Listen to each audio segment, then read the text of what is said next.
नमस्कार, मैं नायब सिंह और आप देख रहे हैं एनएस मिक्सिंग। बड़ी खबर है हरियाणा से। हरियाणा की anganwadi ASHA mid day meal workers federation के आह्वान पर आज भाजपा के सांसदों और मंत्रियों के कार्यालयों पर महापड़ाव का आयोजन किया गया। ये आयोजन anganwadi workers helper union Haryana register number 1442 की तरफ से किया गया, जिसमें आज आंगनबाड़ी वर्कर हेल्पर और क्रैच वर्कर्स व हेल्पर्स की तरफ से ये महापड़ाव था, जिसमें अपनी तमाम मांगों को लेकर के आंगनबाड़ी वर्कर्स हेल्पर्स ने जोरदार प्रदर्शन भी किया। बता दें, हरियाणा के फरीदाबाद, हिसार, भिवानी और करनाल ये 4 जोनों में बांटा गया था, जिसमें फरीदाबाद की बात करें तो इसमें पलवल, नूंह और गुरुग्राम जिलों को शामिल किया गया था। वहीं हिसार को सिरसा और फतेहाबाद से जोड़ा गया था। भिवानी की बात करें तो इसमें रोहतक, झज्जर, महेंद्रगढ़, रेवाड़ी और चरखी दादरी को जोड़ा गया था। वहीं करनाल की बात करें तो करनाल में सोनीपत, पानीपत, जींद, कैथल, कुरुक्षेत्र, यमुनानगर, अम्बाला और पंचकुला जिलों को मुख्य केंद्र करनाल बनाया गया था। ये बड़ी खबर है हरियाणा से। अगर बात की जाए तो जो उनकी जो मांगे हैं हरियाणा के आंगनबाड़ी वर्कर्स हेल्पर्स की, तो सबसे जो बड़ी मांग थी वो था न्यूनतम वेतन 26,000 रुपये लागू करना। श्रम संहिताएं जो वो रद्द करने की बात इसमें कही गई है। आंगनबाड़ी क्रैच वर्कर्स हेल्पर्स को श्रमिक के रूप में मान्यता देना। महिला कर्मचारियों पर डिजिटल का जो बोझ है उसको हटाया जाना। Anganwadi workers helper, क्रैच workers helpers को रेगुलर करना। आंगनबाड़ी व क्रैच सेंटरों में सभी सुविधाएं देने और फेस कैप्चर बंद करने जैसे तमाम जो मांग मुद्दे थे उनको लेकर के ये महापड़ाव किया गया। हम आपको दिखाएंगे कि कहाँ कहाँ क्या क्या हुआ, किस तरह का ये कार्यक्रम रहा, कितना सफल हुआ। इसको देखने से पहले आप यदि चैनल पर नए आए हैं तो कृपया चैनल को सब्सक्राइब कर बेल आइकन को जरूर दबाएं, ताकि आपको आने वाली हर वीडियो का नोटिफिकेशन मिलता रहे। आंगनबाड़ी आशा और मिड डे मील वर्कर्स कच्चे कर्मचारियों से जुड़ी खबरें देखने जानने के लिए आप जुड़े रहिए हमारे साथ एनएस मिक्सिंग में। आइए देख लेते हैं क्या कहना है कर्मचारी नेताओं का और कुछ झलकियाँ। हरियाणा सरकार जो है उस मानदेय पे कुंडली मार के बैठा है और वो मानदेय हमारा आज तक लागू नहीं किया। हमें 2 जगह लड़ाई लड़नी पड़ती है और लड़ाइयां तो कई तरीके की। एक बार लड़ाई लड़नी पड़ती है सरकार कुछ बोले हमारे बारे में, फिर कुछ बोलती है तो लड़ना पड़ता है कि जो बोले हो उसकी चिट्ठी जारी करो। वो चिट्ठी जब लिख देते हैं, जारी कर देते हैं, फिर उस चिट्ठी को लागू करवाने के लिए लड़ना पड़ता है। और फिर लड़ना पड़ता है जो चिट्ठी भी जारी हो गई, बोल भी लिए, वो हमारे हाथ में कैसे आए, उस चीज को जीते कैसे हम, जो घोषणा सरकार ने की है वो लड़ाई लड़नी पड़ती है। गुजरात के अंदर हमारी आंगनबाड़ी वर्कर हेल्पर बहनों ने केस जीता। वहां पर कोर्ट ने, हाई कोर्ट ने जो है ऑर्डर किए कि इनको जो है न्यूनतम वेतन लागू किया जाए। और ये तक घोषणा की सरकार ने, कोर्ट ने, कि इनको जो है कर्मचारी का दर्जा मिलना चाहिए। ग्रेजुएटी का लाभ गुजरात में, कर्नाटक में लागू करवाया। हम ये कह रहे हैं कि कोर्ट के आदेश जब हटाने के आदेश आते हैं, समझो इस बात को, कोई कोर्ट ये आदेश कर दे कि इन कच्चे कर्मचारियों को हटा दो, सरकार अगले ही दिन हटा देती है सबको। और जब ये आदेश करती है कि इनको पक्का कर्मचारी बनाया जाए, सरकार उनको लागू नहीं करती। आज भी गुजरात के अंदर उस कोर्ट के फैसले को लागू नहीं किया गया। उस फैसले को लागू करवाने के लिए भी आंदोलन करना पड़ रहा है और उन्हीं चिट्ठियों को लेके हमें भी लड़ना चाहिए, आंदोलन करने चाहिए। जो आज उस कड़ी में हम यहाँ पड़ाव डाल के बैठे हैं और जो ये सरकार ढिंडोरे पीटती है बेटी बचाओ बेटी पढ़ाओ के, ये है असली बेटी पढ़ाओ और बेटी बचाओ जो सड़कों पे बैठी हैं। 1975 के अंदर इनको लगाया गया था। ICDS की जड़ ये है, हमारे बीच में भी तरह तरह के बंटवारे कर दिए। किसी को प्ले स्कूल में बांट दिया, किसी को आंगनबाड़ी कम क्रैच सेंटर में बांट दिया, किसी को सक्षम आंगनबाड़ी में बांट दिया, किसी को बालवाड़ी में बांट दिया। तरह तरह के हमारे नाम करके ICDS के टुकड़े करने पे ये सरकार जो है फिर रही है। तो हम आज इसी कड़ी में इकट्ठा हुए। मैंने जो हासिल हुआ है अब तक, इतिहास उठा लो सभी बहनें, चाहे राजनीति का भी रहा हो, हमेशा आंदोलन के दम पे, लड़ाई के दम पे हासिल किया है। जो भी किया है बिना लड़े, बिना आंदोलन, किसी भी सरकार ने हमें कुछ नहीं दिया। और आज भी जो मिला है आंदोलन के दम पे मिला है। जो मिल गया जेब में डालो, आगे के लिए फिर तैयार हो जाओ। हमारा मकसद है कि हमें कर्मचारी का दर्जा मिलना चाहिए। सरकार टुकड़े फेंकने का काम करके इन टुकड़ों में हम नहीं आएंगे। तो इसी कड़ी में मैं जो है अपील करूंगी हमारे बीच में जो है, चलिए आंगनबाड़ी के मित्रों को बुला लेते हैं, पैन दे दो।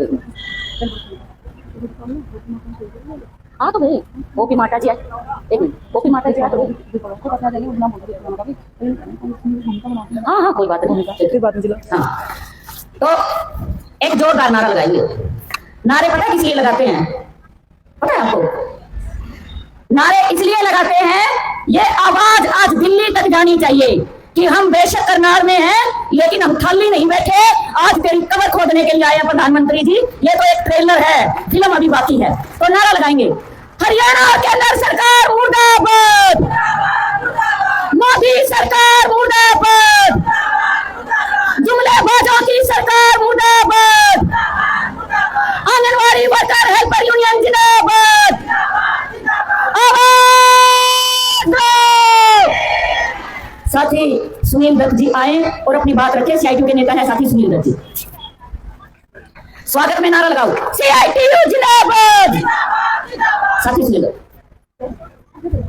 आदरणीय आज का अध्यक्ष मंडल रूपाराणा जी और जिले से जो अध्यक्ष अलग अलग जिलों से आई है, सबसे पहले तो मैं सीआईटीयू राज्य कमेटी की ओर से आज के महापड़ाव का जो पहला दिन हमारा शुरू हुआ है, पूरे देश के अंदर आज इसी तरह का नजारा केंद्रीय मंत्रियों के बाहर सैकड़ों संख्या के अंदर, लाखों संख्या के अंदर ऐसे ही आंगनबाड़ी वर्कर अपनी मांग और मुद्दों को लेके ये महापड़ाव डाला है। कल महापड़ाव में मिड डे मील वर्कर्स शामिल होंगी और परसों आशा वर्कर्स महापड़ाव में इसी तरह से शामिल होंगी। हरियाणा के अंदर जो शकुंतला ने बताया, 22 जिलों को 4 जगह पे जोड़ते हुए यह महापड़ाव शुरू किया है।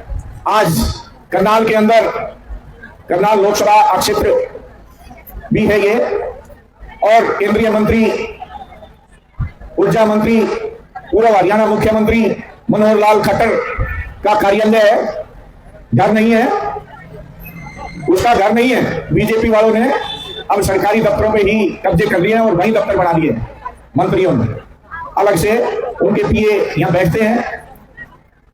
साथियों, ये जो हमारी सीआईटीयू से संबंधित तीनों परियोजना वर्कर्स पूरे देश के अंदर ये जो पड़ाव करने का 3 दिन का निर्णय लिया है, ये पड़ाव के पीछे हमारा मकसद यही है, अगर तीनों परियोजनाओं की महिलाओं को हम जोड़ लें, मिड डे मील में तो कुछ पुरुष साथी भी काम करते हैं, लेकिन बहुमत संख्या में मिड डे मील को छोड़ के आशा और आंगनबाड़ी में तो महिलाएं काम करती हैं, तो पूरे देश के अंदर जो इनका काम है सबसे महत्वपूर्ण काम करती हैं तीनों परियोजनाओं में काम करने वाले हमारे वर्कर्स और हेल्पर्स। क्यों कह रहा हूं मैं? इन पे काम के मेहनत की बदौलत ही हमारा देश का जो भविष्य है, हमारे देश के बच्चे सुरक्षित हैं। ये तीनों परियोजनाएं की वर्कर्स लंबे समय से ये मांग कर रही है कि हमें कर्मचारी का दर्जा दिया जाए। सबसे लंबे समय से आंगनबाड़ी वर्कर, उसके बाद आशा वर्कर, संगठन का निर्माण हुआ और फिर मिड डे मील वर्कर्स। लंबे समय से बड़ी बड़ी रैलियां, बड़े बड़े प्रदर्शन, चाहे दिल्ली जंतर मंतर पे हो, चाहे चंडीगढ़ हो, पंचकुला हो, जिले पे हो, लंबे समय से एक मुख्य मांग चलती आ रही है कि हमें कर्मचारी का दर्जा दो। और जब तक कर्मचारी का दर्जा नहीं देते, तब तक मजदूरों की श्रेणी में वर्कर्स के तौर पे मजदूर मानते हुए हमें न्यूनतम वेतन 26,000 रुपए दिया जाए। लेकिन ये जो सरकार है, इस तरह से महिलाओं के साथ इनका व्यवहार है। अगर सन 2014 से जब से भाजपा नेतृत्व वाली सरकार सत्ता में आई है, सबसे ज्यादा हमले इन महिलाओं पे, देश की महिलाओं पे, देश की बच्चियों पे, मानसिक, शारीरिक और आर्थिक, तीनों तरह से हमला बोला जा रहा है। नारा लगाते हैं, बेटी बचाओ बेटी पढ़ाओ।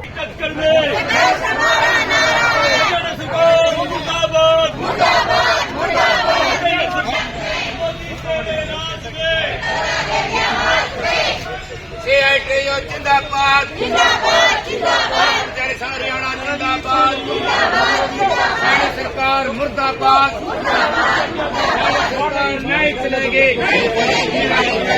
सरकार नहीं चलेगी।